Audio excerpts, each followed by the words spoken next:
Hey guys, and welcome back to another Not Race video, and today we're going to be playing MotoGP 22. In lieu of Marco Bezechhi's first ever MotoGP victory, I've decided to try and replicate his wet weather riding performance here in Argentina in a time trial for you guys to then watch and then tackle yourself. Now, I'm going to do around 10 or 11 laps, probably 10, finish off in a round number, but see what I feel as we go.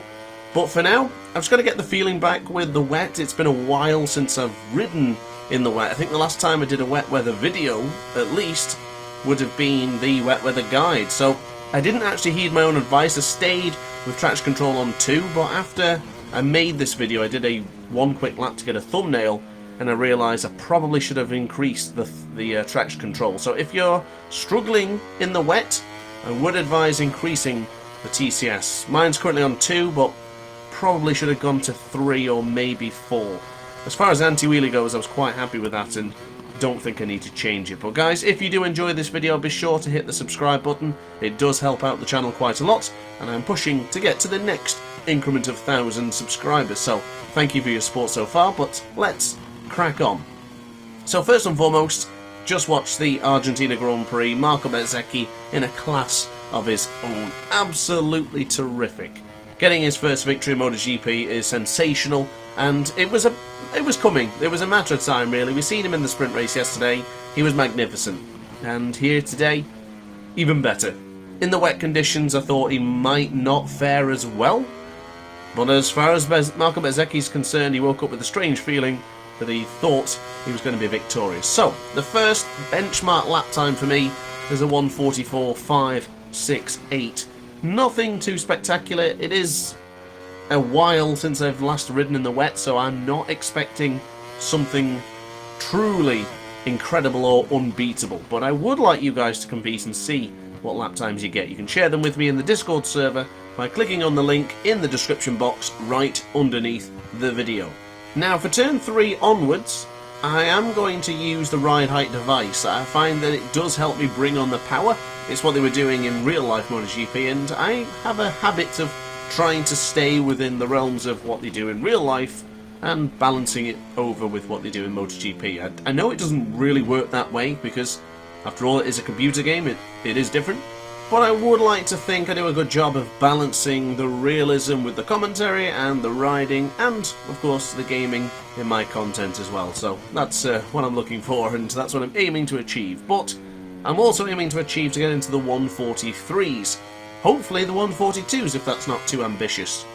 Currently trending in the direction of going into the next increment of seconds, so if we do get to 143, I'll be relatively happy with that. It gives us motivation, confidence and momentum going into the next few laps. But I have a slight concern. I did choose the medium rear tyre because I thought that would be better as this track eventually dries out. Now I am using a wet track. This is not rainy or anything else, as you can see. So for this challenge, if you want to follow what I'm doing and replicate what I'm challenging here today, use Marco Bezechhi on the factory Ducati, or at least the GP21 I think it is in this game, here in Argentina in the wet conditions. You can use whatever traction control you want, but or any of the electronics for that matter. It's just what I happen to use at this time. Now, I guess you could balance it by using a bit of power setting 2 here and a bit of power setting 3 there, but I just went for power setting 3. Just went for it, you know, just let it fly, go for power setting 3 and see what happens. So, ride height device put on again, charging down the straight. I feel I can get a bit of time here by braking later. I usually brake roughly where the Michelin sign is, so I'm going to try and give it everything we've got here, braking deep into turn 5, but the magnificent brakes on the Ducati GP21 or 22 certainly strong enough to stop us in those hard braking zones. Now Marco Bezechhi had a moment here in Saturday's race, in the sprint, and it really caught me off guard. I actually watched that sprint race again, and it still caught me off guard how loose and wild that GP22 was looking. Now, for the game it is the GP21, and in real life he is currently running a GP22, so we'll see that when we get MotoGP 23, because of course MotoGP 3 recently announced super excited for the prospect of having flag-to-flag races. My career mode videos are going to be even more entertaining now with that. Oh, we've gone a bit deep there for turn 13. Went for the sort of opportunity of going a little bit wider to then bring it back in. Got a bit distracted when I was thinking about the new MotoGP game. So a deviation of around a couple of tenths of a second. I do hope I can stay within 5, 6, 7 tenths of each lap time. If I start slipping to maybe a second, then I'm going to be a little bit concerned. I don't like doing a time trial where the lap times aren't consistent. We all aim to achieve consistency and a good performance throughout the session rather than just a couple of one-hit wonder lap times. So I'm looking to avoid that and looking to be competitive and confident. So we're losing a tenth of a second in the first sector. However, we're strong on the brakes going into turn 4 here, or turn 5 should I say. So we now go to the right hand side. Keep it in nice and tight, then bring on the power slowly. Bring it on abruptly with the traction control at 2 and your rear tyre is going to slide and heat up quick. So I do need to be very, very careful with Marco Bezechhi. Now a quick mention of the race itself. Not the most entertaining races, unfortunately. Especially not compared to the sprint the day before. But you have to consider this was wet weather. The racing always changes when it's wet. We've seen it in Moto 3, we've seen it in Moto 2, and then we've finally seen it in the Premier class of MotoGP. It's just not that exciting. It's usually a couple of riders who one breaks to the front, one will break to the second, and then you have a bit of a lull in the action for quite a while whilst the riders get a feel for things. And that's kind of what I'm doing right now. I'm trying to get a feel for the track, trying to get a feel for the bike and where we can push and where we maybe cannot. Bringing on the ride-out device coming out of that final corner prematurely is a disaster. You've got to avoid doing that. I brought it on a little bit too early there and I lost a bit of feeling. I got caught in the rumble strip. And this is sort of what happens in real life. You find riders, they have a few moments, they'll settle down for a while, they might get a bit more into it, they start chucking in some wonderful moves, and then it may teeter off again. So in this one, I'm hoping I can just remain that consistency. And let me know, definitely let me know what lap times you're doing. If you don't have the means to get Discord or to join our server, then just let me know in the comment section down below. Would really like to see what you guys can do when it comes to the wet weather. And it seems that we always neglect wet weather during any sort of time trial challenge. It's usually avoided at all costs. Even in the Dr. H British Superbike Championship for Ride 4, we didn't even have a wet race. I think even the very suggestion of a wet race would really turn people off. I do appreciate they're not as intense or as exciting, but they do have their purpose, and it does happen. So we've got to give the wet weather riders a shout out, because some people are really strong with the wet and maybe not so much in the dry. Now going into turn 9 there, I thought that would be a corner that would catch me off guard, but I can honestly say I felt rather confident going into turn 9. I feel like I could be a little bit more aggressive there, but as long as we're not making any mistakes and crashing, I guess I don't really need to be concerned about that. So as far as turn 9 goes, I felt like I did a good job, but I feel there's a few more tenths to be gained. If you happen to find tenths in that sector, then let me know. I think it's just a little bit of confidence. Turn 1, I could never really find the right braking zone. Even in the dry, when I was racing with Franco Morbidelli on Saturday, I never felt like I could really tackle turn 1 consistently. I've tried both methods, from going tight to the apex to a little bit wider and cutting it back in. A bit similar to what the Boscoscura chassis do in Moto 2, for example. So with that in mind, I feel there is a lot of time to be gained here, even in the wet conditions, but it just needs a bit of time. Doing the 10 plus whatever laps I did for this video felt like a good balance, and I felt like I was getting really stronger towards the end of the session, and I hope the lap times depict that way for you guys when you get up to that part. But now into turn 5, going for that middle part of the track, and I must confess, the Ducati felt really good in the wet. When I did a video a few days ago, or excuse me, when I did it was a while ago actually when I did the wet weather riding, I tried a few methods before making the video, and I found that some bikes really favoured the wet and some didn't. Of course, Ducatis always tend to go well in the wet. This has been a thing since the early 2000s. and it's certainly a trend that's keeping up. But the Ducatis right now are just too damn good anyway, so I don't think they even have a weakness. However, maybe corner speed, but even then, I don't think it's that much. Certainly nothing to scoff at the very least. A quick glance to the right hand side there to have a look at our lap times. 1:44.5, 1:43.8, 1:44.3, 1:43.9. Relatively close.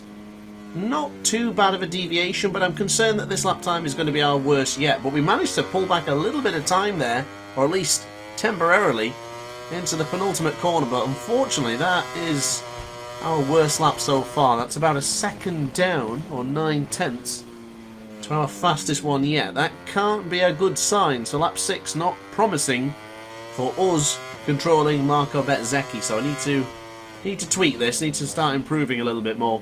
Maybe when we get to MotoGP 23 I could do a recap of this and try with the GP23 bike, or GP22 as he's on the GP21 now. Goodness me, there's so many GPs and numbers in these games and in the show to actually remember.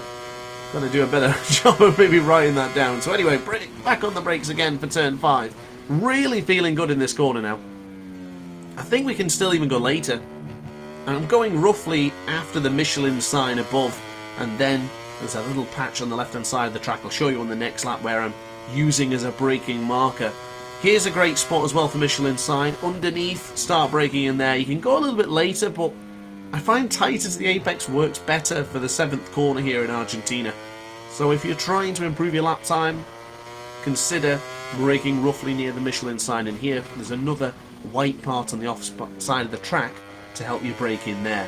Now if you're looking for more guides on MotoGP 22 and how to improve your riding style, braking and even wet weather riding, then I would urge you and implore you to subscribe to the channel, because I've got a lot of guides on there that will help you become a better player. Not just for MotoGP 22 but for MotoGP 21. Maybe you're in an older MotoGP game, or even in Superbike, there's guides on there for you as well. And of course the legendary Ride 4, which we all love and adore. So the conclusion of lap number 7, a pretty strong lap time there, 1:43.901, so 70 thousandths of a second away from improving the lap time. We're going in the right direction now. Trending forwards is what we're looking for here. Of course, there's a couple of areas that I do think we need to improve upon. That will come together with time, but I do want to show you turn 5's braking marker. This is where I mentioned to you on the previous lap time. Turn 3 is a tough one as well, because the bike just refuses to turn in. Tried upshifting or downshifting there, you don't really seem to get a benefit. But keep an eye on the left hand side of the track here. First braking marker, second braking marker, big 2 white blobs on the left hand side of the track. When you get to that second one, very important, use a lot of rear brake and use a lot of front brake. Don't necessarily just jam on the front brake and hope for the best, because that's not going to work. You're going to compress the front and the rear tyre is going to lift. So heed the doctor's advice and use the rear brake. It's vital to get good lap times in MotoGP 22. It's one of the few things that for me was the key to unlocking the performance in this game. So just bear that in mind as we get caught on the rumble strip there for turn 9.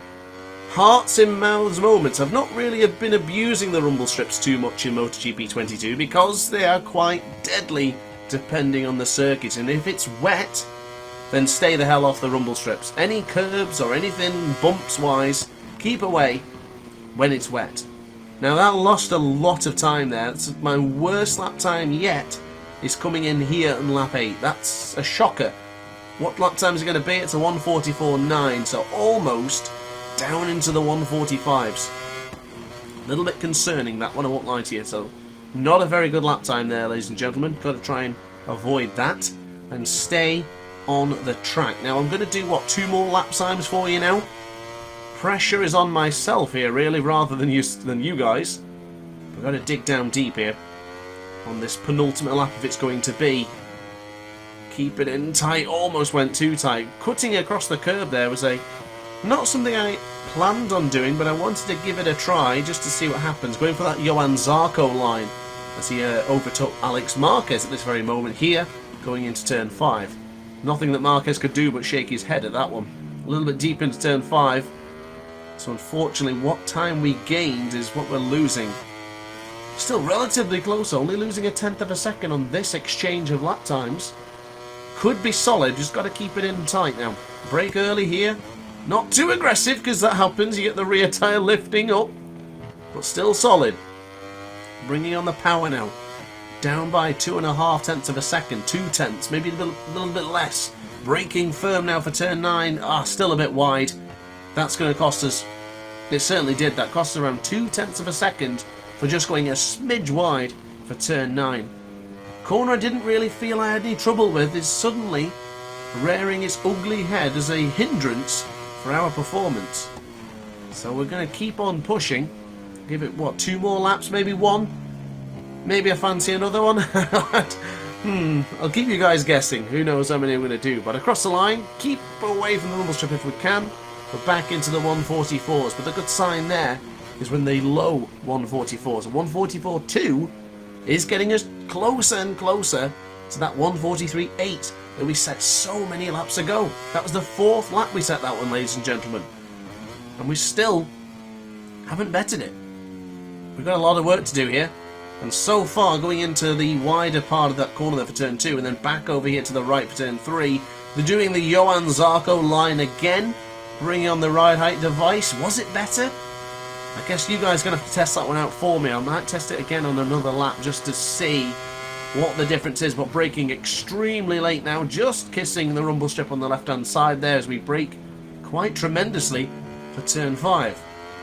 3 tenths of a second still separates us from where we want to be. On the left-hand side, still running that second traction control. The tyres are getting a bit feels like they're getting a bit loose, but evidently it's not depicting it. Still looks pretty solid at this stage of the Grand Prix. There's a lot of rumble and vibration to the controller, and that's what was worrying me, because I thought I was being too aggressive with the acceleration. Hard to see if I actually was. Not looking too bad really when we think about it. But turn 11 then, I guess we're going to have to, because I can't end this video being 3 or 4 tenths off the pace. Let's give it another try. We'll end on 11 laps. That's the goal now, ladies and gentlemen. Stay on board with me, guys. Make sure to subscribe, make sure to like, and we are going to do one more lap. And we actually recovered very well there. A 1:44.001 for lap 10 means we are trending in the right direction. Could this be it? Could this be back into the 143s? And could it be an improvement? Saving it to the last one, guys. Hard on the brakes, we'll go with them for turn 2. Keeping it in nice and tight. Seemed to work well a few laps ago. Back over to the right hand side. Should we go for the Zarco line again? Very tight to the apex there, but not touching it. No Zarco line. Just keep it in the middle of the circuit. Bring the power on. We're dead heat with the first split from the previous lap. I think it was lap 4 that was still our fastest lap at this stage, as we go really firm on the anchors for turn 5. We've run it deep. Do the old Bosca scorer line there. Go in deep and then bring it back. Oh, it's kind of paying off. It is indeed. Up by 33 thousandths of a second, or 34 now it says on the graphic in the top right hand corner of your screen. Hard on the brakes will go again, keeping that rear tyre planted on the ground. Oh, that's really tight. Oh, I've misjudged that one. I've really misjudged it. But wow, that paid off tremendously. We got a whole tenth of a second for doing that. Now do we get it right going into turn 9? A little bit eager. Still on it. Giving it everything. Up by what, 42,000? 67,000 of a second? We could do this. This could be it. On the final lap of today's video, this could be putting us back into the 143s. This could be your lap time to beat, ladies and gentlemen. We're deep into turn 13. That's not going to cut it. But I think we've still got a chance. To the left-hand side, we're up by a tenth across the line. Oh, we're almost off the circuit there. A 143.667 is for what you guys need to beat. Thank you very much for watching the video, guys. I do hope you enjoyed. On screen now is my lap times. It's only showing 8, but I guess the last 2 were nothing special anyway. So those are the lap times you need to beat. Let me know on my Discord server. Join via the link in the description down below. And I guess I'll chat to you there. So guys, thank you very much for watching the video. I do hope you enjoyed. If you did, let me know in the comment section down below. Consider liking the video, consider subscribing, and even consider becoming a member of the Dr. Ace Pit crew. Thanks for watching. It's been a pleasure. Ciao for now. Oh hi, didn't quite see you there. Good to see you're still here. If this video didn't quite sate your appetite, then why not watch some more Dr. Ace content by clicking the video shown on screen now. Furthermore, if you would like to follow me on social media, you can do so now with the links down in the description. Consider subscribing so you don't miss a single Dr. Ace video.